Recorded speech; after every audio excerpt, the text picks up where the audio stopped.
My name's Antonio Omar. I'm a very fun guy, I guess. I like to do crazy shit. I'm a photographer and also a nurse.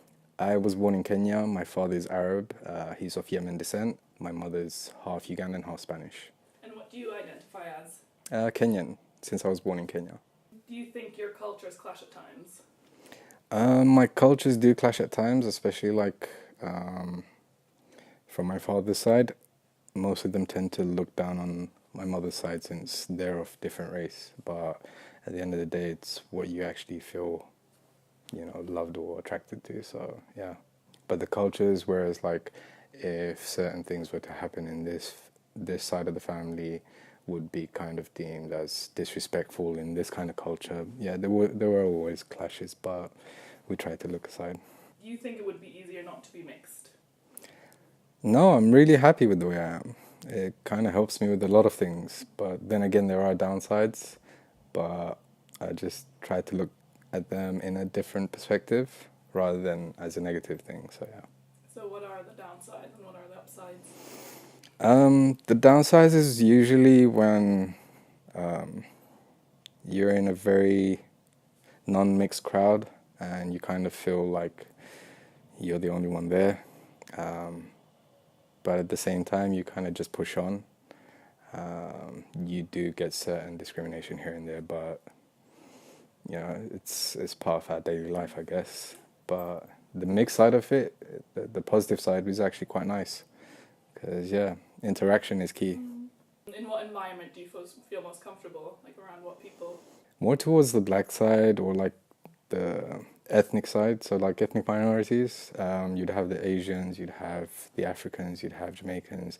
I feel more at home with them because that's what I grew up with. Most of east of London was kind of that kind of had that race background. So it was easier to interact with them, and it still is right now because, yeah. Did you ever feel that you had to choose a side? From time to time, it depended like which side of the family I was with.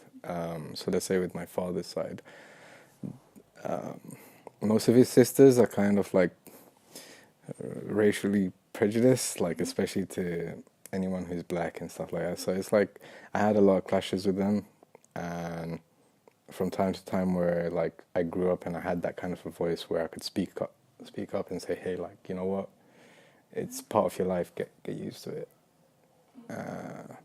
But there's sometimes where I had to like side with them and say, hey, you know what, I obviously respect your rights as well as a human being. So I'm not gonna let anyone disrespect you. So you have to be partial. Yeah, it's quite deep rooted, but like for example, with my aunts, I remember growing up hearing stories of how they used to like tease my mom and shit because obviously like she's fair skinned, but they couldn't understand the fact that she had black in her as well. And for a person who looks white, they just carried on cussing her, doing things. But my mom stood by and like she said, you know, at the end of the day, I'm not the one that's married to you. It's down to you whether you accept me or not. I'm gonna be here. Do you know equally as much about all your nationalities? So my father's from the south of Yemen called Hadramaut. I haven't been there. My family has kind of pushed me to go there, but obviously with the way things are over there right now, I don't think it would be ideal for me to go there.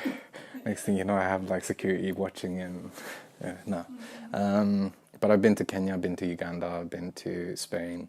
I've assimilated myself with each background, tried to like learn as much as possible. The most I could do for my father's side is basically learn the language. So I did that for 2 years. Went to Sudan, lived there for a while, and yeah.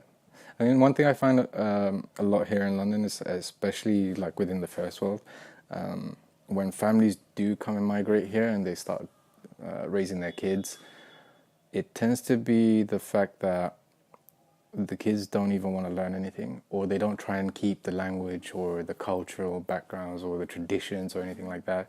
No one's trying. When we grew up, my father used to say, no English in the house.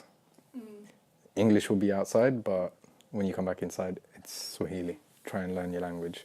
And we kind of grew up with that. What's your advice to a young mixed race kid? live your life, don't give a crap about what anyone says, and just know that the world will eventually be like us.